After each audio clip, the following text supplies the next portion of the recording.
Hey everyone and I welcome you all to our YouTube channel. तो आज के इस वीडियो में हम लोग एक न्यू सीरीज स्टार्ट करेंगे जो कि एनसीईआरटी का होगा। तो हम लोग शुरू हिस्ट्री से करेंगे, एक बार हिस्ट्री ख़त्म हो जाए तो फिर हम लोग साइंस से करेंगे। ये बहुत ज़्यादा इंपॉर्टेंट हो जाता है बीपीएससी के लिए और यूपीएससी के लिए भी, और जेपीएससी और भी जितने सिविल सर्विसेज एग्जामिनेशन है उसके लिए। और आप इसे एसएससी के लिए भी देख सकते हैं कि आपका एक कॉन्सेप्ट क्लियर हो जाए जिसमें कि आपका जीएस थोड़ा अच्छा हो जाए। ठीक है, तो चलिए हम लोग एक एक करके सारा चैप्टर को डील करेंगे। शुरू करते हैं क्लास 6 के एनसीईआरटी से। तो जो पहला चैप्टर है इसमें आपको कुछ इन्फॉर्मेशन दिया गया है पास्ट से रिलेटेड। तो इस चैप्टर का नाम है what, where, how and when. ठीक है, तो कुछ कुछ इन्फॉर्मेशन हम लोग को अपना पास्ट से मिला। ठीक है, पहला है कि कुछ कुछ मैन्युस्क्रिप्ट है जो कि हमारे पास्ट के बारे में बताता है, कुछ कुछ इंस्क्रिप्शन है और कुछ कुछ आर्कोलॉजिकल एविडेंसेस है। तो हम लोग एक बार देख लेते हैं कि जो आपका मैन्युस्क्रिप्ट है वो क्या है। तो मैन्युस्क्रिप्ट एक तरह से जो होता था वो हाथों के द्वारा लिखा जाता था। ये मेनली पाम लीफ पे, मतलब कि जो पाम का पत्ता होता है उस पर लिखा जाता था, या फिर जो बार्क ऑफ ट्री, मतलब कि बर्च के जो बार्क, मतलब कि जो छाला होता है पेड़ का, उस पर लिखा जाता था, जो कि मेनली उगता था इन द हिमालयाज में। जो मैन्युस्क्रिप्ट का जो सब्जेक्ट हुआ करता था वो भी कुछ स्पेसिफिक रहता था, जैसे कि कुछ कुछ वो रिलीजियस बिलीफ से इनकॉर्पोरेट रहता था, कुछ कुछ रिलीजियस प्रैक्टिसेस से। तो लाइफ ऑफ किंग्स के बारे में बताया गया था, मेडिसिन, साइंस, ये सब चीज़। और अगर और बात करें तो इसमें एपिक्स भी था, पोएम्स भी थे और प्लेस भी थे। जो लैंग्वेज यूज़ किया जाता था मैन्युस्क्रिप्ट में वो संस्कृत था, प्राकृत था और तमिल था। ठीक है, ये सब था। जो प्राकृत था वो मेनली ऑर्डिनरी पीपल के लिए था, मतलब जो आम लोग वहाँ पे थे उन लोगों के लिए प्राकृत यूज़ किया जाता था। फिर आता है इंस्क्रिप्शन। तो इंस्क्रिप्शन क्या है, जैसे कि जो मैन्युस्क्रिप्ट है वो पाम लीफ पे लिखा जाता था या फिर पेपर में लिखा जाता था। उस टाइम पेपर तो नहीं, जो कि बस बार्क में लिखा जाता था, मतलब उस टाइप का।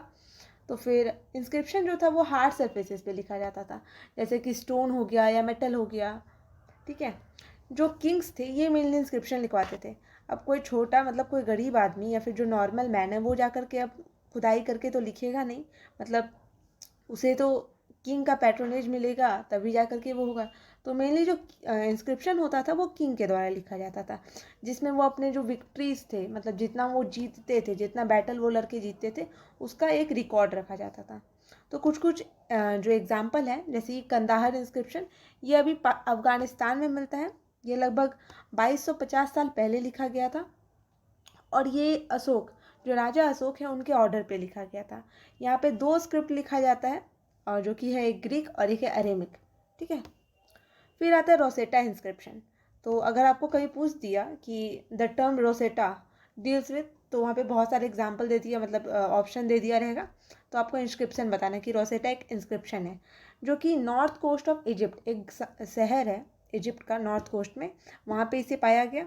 यहाँ पे क्या है ना कि ये एक स्टोन पाया गया था, इंस्क्राइब्ड स्टोन, जिसमें कि 3 डिफरेंट लैंग्वेजेस लिखा गया, जो कि 2 इजिप्शियन फॉर्म का था और एक ग्रीक फॉर्म का था। ठीक है, फिर अ लिटिल फ्रेम, एक कार्टॉच वहाँ पे मिला, where the name of the king and queens were enclosed. ठीक है, एक छोटा सा फ्रेम था जिसे कार्टॉच कहते हैं, जहाँ पर राजा और रानी वहाँ की जो थी उनका नाम मिला है। फिर देखते हैं कि आर्कोलॉजिकल एविडेंस क्या होते हैं। तो आर्कोलॉजिकल एविडेंस वो होता है जैसे कि बिल्डिंग हो गया, या फिर कुछ बना हुआ है स्टोन से या ब्रिक से, पेंटिंग हो गया, स्कल्पचर हो गया। ठीक है, ये सब बिल्डिंग और पेंटिंग, स्कल्पचर, ये सब आर्कोलॉजिकल एविडेंस हो जाते हैं। तो अब हम लोग देखते हैं कि जो अर्ली सेटलमेंट था ह्यूमंस का इन द इंडियन सब कॉन्टिनेंट वो कैसा रहा। तो जो यहाँ के लोग थे वो मेनली जो नर्मदा नदी है उसके बैंक में आकर के सेटल हुए। ये लोग स्किल गैदरर्स थे। ये जो एनिमल्स थे उन्हें हंट करते थे। लगभग 8000 साल पहले ये लोग जो थे वो वीट और बार्ली उगाने लगे। और ये कहाँ पे हुआ, तो सुलेमान और किरथार हिल में। ठीक है, सुलेमान और किरथार हिल ये अभी कहाँ है, तो ये भी पाकिस्तान में है। ये कुछ कुछ जानवर को रियर करते थे, मतलब पालते थे, जैसे कि सीप हो गया, गोट हो गया, कैटल हो गया, और ये गांव में ही रहा करते थे। जो मतलब डोमेस्टिक एनिमल था तो साथ में ही रहेगा, तो ये लोग गांव में ही रहा करते थे और ये सब जो जानवर थे उनको ये पालते थे। फिर early agriculture was also developed in the Garo hill. जो गारो हिल है ये कहाँ पे है, तो ये मेघालय में, जो गारो खासी जयंतिया है ना, वहाँ पर है ये। तो वहाँ पे जो अर्ली एग्रीकल्चर है वहाँ पे हम लोग को एविडेंस दिखता है।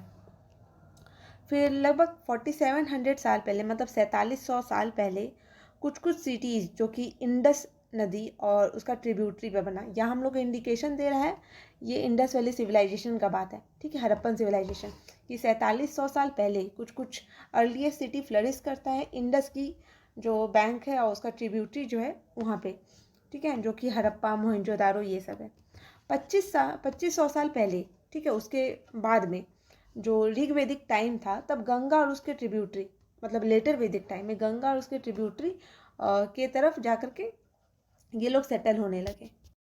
इन द एंशियंट टाइम में क्या हुआ कि जो साउथ ऑफ गंगा, मतलब गंगा के दक्षिण में, जो कि मगध के नाम से जाना जाता था, ये जो एक किंगडम यहाँ पे उभरता है जो कि महाजनपद होता है, ठीक है, ये बहुत ज़्यादा पावरफुल किंगडम बना और बहुत मतलब विशाल किंगडम था।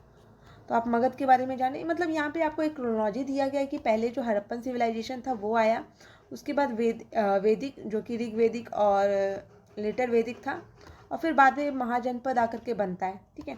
उसके बाद तो मतलब एंशियंट इंडिया का ही पार्ट शुरू हो गया। फिर क्या था कि reason for people travelling from one part two the another part, मतलब एक कॉन्टिनेंट से दूसरा कॉन्टिनेंट जाना, ठीक है, या फिर एक ही सब कॉन्टिनेंट में एक जगह से दूसरी जगह जाना, इसका कारण क्या था? तो पहला था लाइवलीहुड, कि वो लोग को भी तो जिंदा रहना था, तो इसलिए वो लोग सर्च में जाते थे कि अगर हम कहीं गए तो हमको कहीं ना कहीं कुछ तो मिलेगा जिससे हम अपना पेट पाल सकते हैं, तो वो था। फिर to escape from the natural disaster, जैसे कि फ्लड हो गया, ड्रॉट हो गया। अभी भी ये सोचा जाता है कि जो इंडस वैली सिविलाइजेशन था वो इसलिए बर्बाद हो गया क्योंकि वहाँ फ्लड आया था या ड्रॉट आया था। अभी तक ये थ्योरी पूरा सही साबित नहीं हुआ, फिर भी इस पर रिसर्च चल रहा है।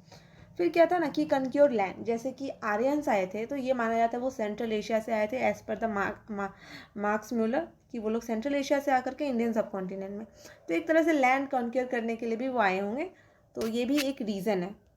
फिर नेक्स्ट है कि merchant travel to carry valuable goods and to sell it, मतलब कि जो मर्चेंट होते थे ये क्या थे कि ये एक जगह से दूसरी जगह अपना सामान को बेचने के लिए जाते थे, तो इसके लिए भी ये लोग एक कॉन्टिनेंट के से दूसरे कॉन्टिनेंट जाते हैं। फिर जो रिलीजियस टीचर है ये क्या है कि ये रिलीजियस इंस्ट्रक्शन और एडवाइस देने के लिए एक जगह से दूसरी जगह जाते थे, ठीक है।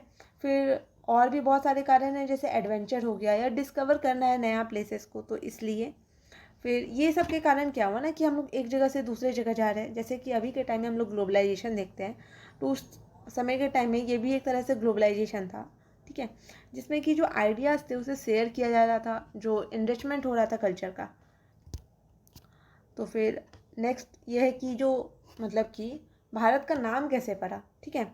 तो भारत का नाम जो है वो दो शब्दों से पड़ा, मतलब दो शब्द हम लोग कहते हैं इसे, एक है इंडिया, एक है भारत। जो इंडिया शब्द है वो इंडस से आता है, जिसे संस्कृत में हम लोग सिंधु कहते हैं, और ईरानियन और ग्रीक जो है वो सिंधु तो नहीं बोल पाते थे, तो वो हिंदूस बोलते थे, और हिंदूस या इंदोस, तो वही हिंदोस से हिंदुस्तान बन गया और इंदोस से इंडिया बन गया, ठीक है।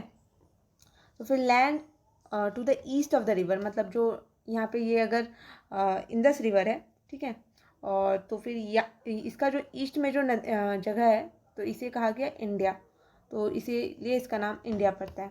और भारत क्या था, तो एक ग्रुप ऑफ ट्राइब था, मतलब ग्रुप ऑफ पीपल था जो कि नॉर्थ वेस्ट में रहता था, और इनका जो मेंशन किया गया ये ऋग्वेद में इनका मेंशन किया गया है, तो इसलिए इनका नाम, मतलब हमारे देश का नाम भारत भी पड़ा, ठीक है। तो आज के इस वीडियो में इतना ही था जो कि चैप्टर 1 से डील करता है, और नेक्स्ट वीडियो में I will upload the chapter 2, और फिर कंसेक्यूटिवली चैप्टर 3 आएगा, 4 आएगा।